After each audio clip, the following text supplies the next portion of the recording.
Our gospel continues with Matthew chapter 16, verses 13 through 27. And this is found on page 14 in your New Testament if you'd like to follow along. Hear the good news for this day.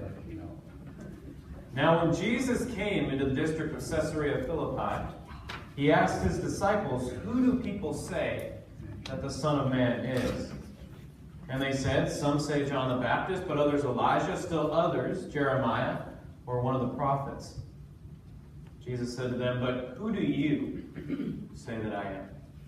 Simon Peter answered, "You are the Messiah, the Son of the living God." And Jesus answered him, "Blessed are you, Simon, son of Jonah, for flesh and blood has not revealed this to you, but my Father in heaven. And I tell you, you are Peter, and on this rock I will build my church, and the gates of Hades will not prevail against it. I will give you the keys of the kingdom of heaven, and whatever you bind on earth will be bound in heaven, and whatever you loose on earth will be loosed in heaven." Then he sternly ordered the disciples not to tell anyone that he was the Messiah. From that time on, Jesus began to show his disciples that he must go to Jerusalem and undergo great suffering at the hands of the elders and chief priests and scribes and be killed, and on the third day be raised. And Peter took him aside and began to rebuke him, saying, "God forbid it, Lord, this must never happen to you." But he turned and said to Peter, "Get behind me, Satan. You are a stumbling block to me, for you are setting your mind not on divine things, but on human things." Then Jesus told his disciples, "If anyone to become my followers, let them deny themselves and take up their cross and follow me. For those who want to save their life will lose it, and those who lose their life will find it. For what will it profit them if they gain the whole world but forfeit their life? Or what will they give in return for their life? For the Son of Man is coming with his angels in the glory of his Father, and then he will repay everyone for what has been done." This is our good news for this day. Please pray with me. Loving God, may the thoughts of my heart and the meditation of my mouth be pleasing in your sight. O God, my rock and my redeemer. Amen. Amen. Grace and peace to you from God, our Creator, and our Savior, Jesus Christ. Amen. I once came out of the hospital after I'd been working a long shift as a chaplain, and I found right next to my car, right at the driver's side door, a carved stone just laying right there on the ground. It looked as though it had broken off of something. It was part of something larger, but there was nothing around that it could have been broken off of. I turned the stone over, and etched in the front was a simple A. I stared at that rock for a long time. Was this an A for Adrian? Was this a divine signal that I'd worked so well in the hospital that God was giving me an A on the day? Did someone put this rock next to my car door knowing that this is the exact thing that would break my brain? Or was it completely random? I pocketed the rock, and I spent the next few weeks concocting even more elaborate stories about the nature of that rock. But I never got any answer. Sometimes a rock is just a rock. Sometimes it's not. The text we're supposed to read for the gospel for today was supposed to start at verse 21, but I backed it up a little bit to verse 13. You probably noticed it was a little longer. You probably checked your watch during the read. This seems long for you. But in it, we get to see Peter go from the rock of the church to a stumbling block, a stumbling rock. But that wasn't enough. So I changed our first reading from the story of the burning bush in Exodus to an equally fiery story of Jesus being tempted in the wilderness, tempted to turn a rock into bread. With these readings stretching 12 chapters in the book of Matthew, we now have the tale of three stones: the satanic rock, the rock of the church, and the stumbling block or stumbling rock. I love rocks. I used to collect rocks until I realized how heavy a rock collection is. You move that thing twice and you're done with it, I promise. I used to spend hours with my mom down at Cannon Beach in Seaside, Oregon, scouring, and it's been Lincoln Beach, scouring the beach for eggs. You hold them up and you look and, no, not quite. I would spend hours with my grandfather looking for the perfect skipping stone. It's got to have the right weight, the right length. It can't be too heavy, it can't be too wide. Beyond the beauty and beyond the fun that you can get from throwing stones, there is a power to stones. And I don't really mean the new age crystal, that kind of power and the like. I mean, have you ever been really upset and you were walking somewhere and you looked down and there was a rock and you kicked it and you felt a little better? So many times I looked down right at that moment and there's a rock ready to be kicked. I once watched as a person was having a hard time communicating a story. And so someone put a rock in one of their hands and told them to transfer it back and forth between their hands. Just this rock, back and forth. And suddenly they were able to share their story. All because of that rock.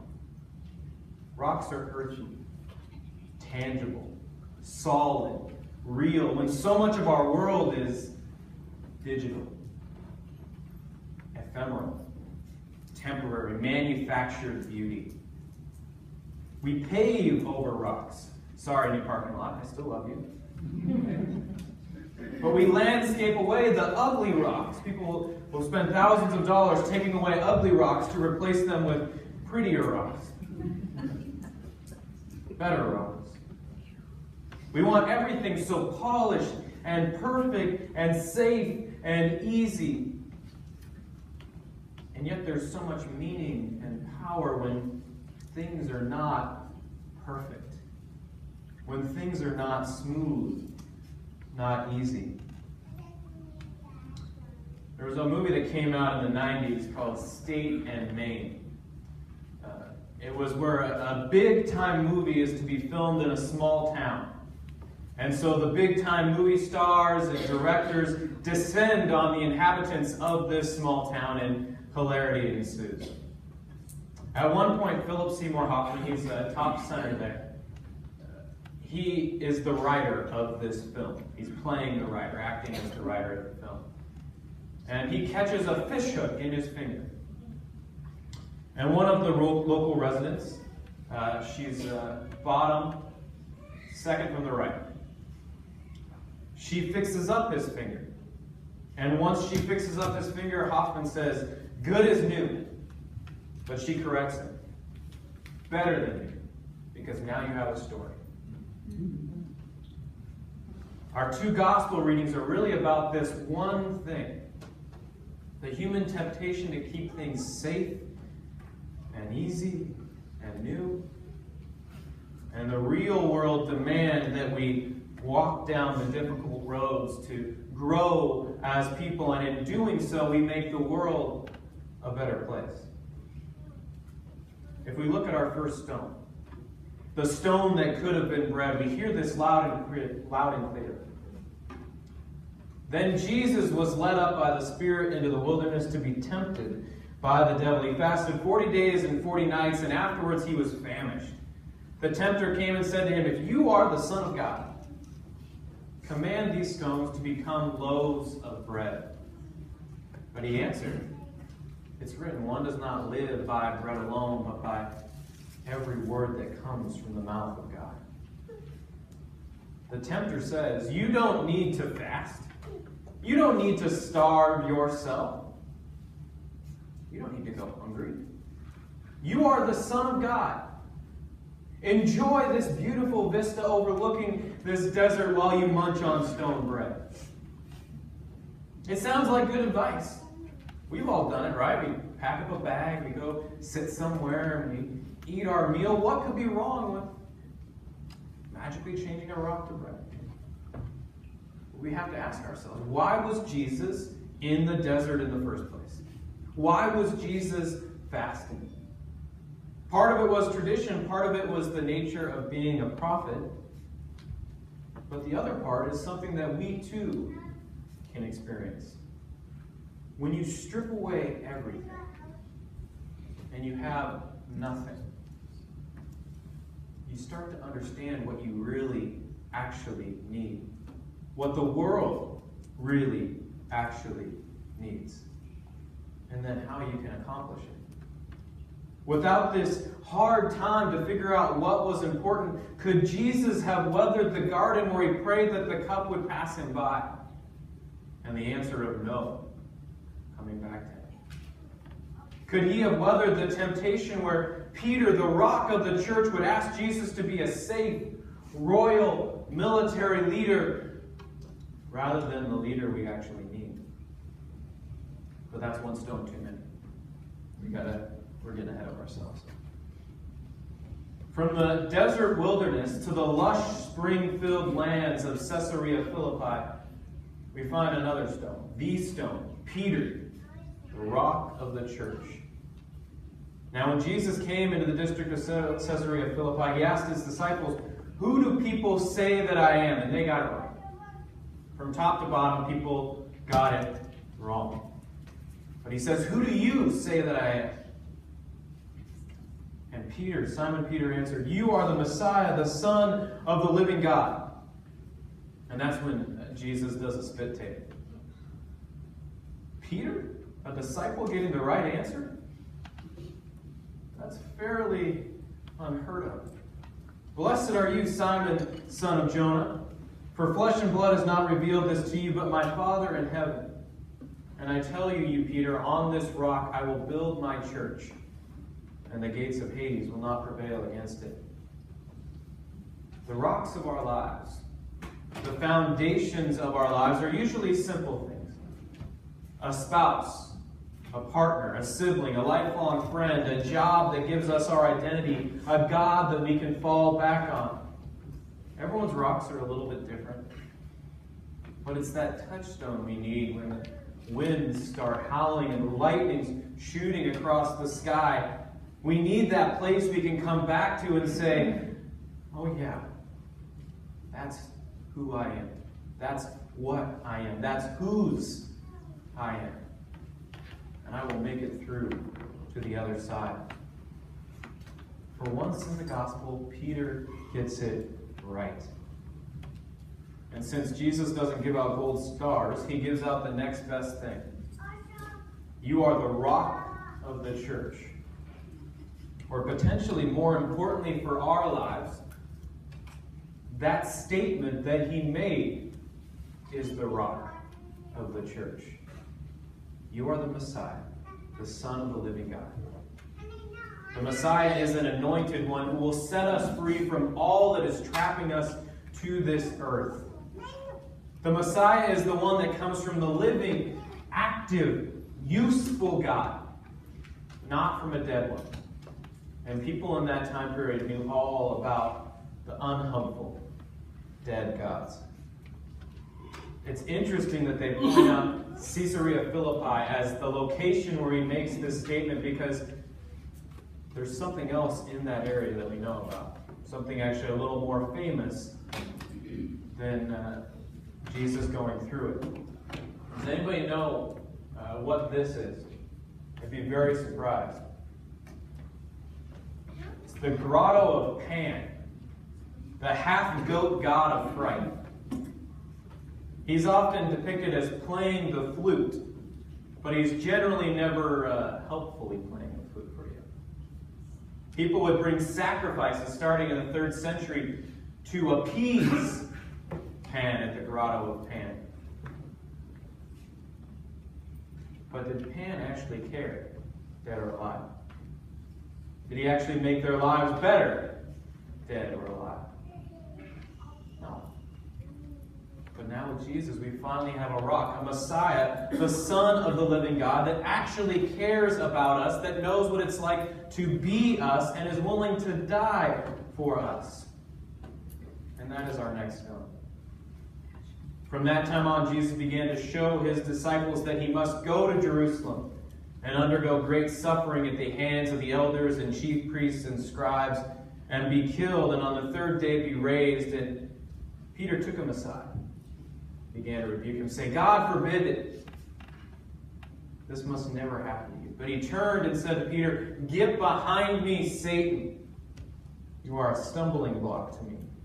For you are setting your mind not on divine things, but on human things.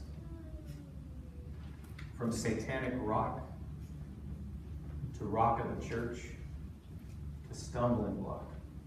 Why? Peter wanted pretty rocks. Smooth rocks. Rocks without jagged edges. Rocks that were safe. But just like Jesus needed more than a desert retreat snacking on stone bread, our world needs more than a desert, needs more than what is easiest, what is temporary, what does not sustain. One does not live by bread alone, but by every word that comes from the mouth of God. Sometimes the greatest stumbling blocks in our lives can come from our biggest supporters. Because we don't want someone to hurt themselves. We don't want someone to have a chance at falling if they reach too far. We don't want to see someone struggle. But so many times that's what we need, what the world needs. One of my favorite quotes comes from an article about Puritan funeral services in 1976. You'll never realize this is where it came from, because many of you have probably said this quote, or at least heard it. It comes from Laurel Thatcher Ulrich, who wrote, Well-behaved women seldom make history. It's usually a bumper sticker. The same can be said for saviors. Well-behaved saviors seldom make history. Or Christians. Well-behaved Christians seldom make history. We are not called to live safe, unblemished, perfect little lives, but lives with bumps and band-aids, stories and failures, personal processes and crises. With the rock of faith, you can do this. Trusting that when you fall, you do not do so alone. That when you speak, you do not do so alone. And when you triumph, you build on the rock, the very kingdom of God. Amen.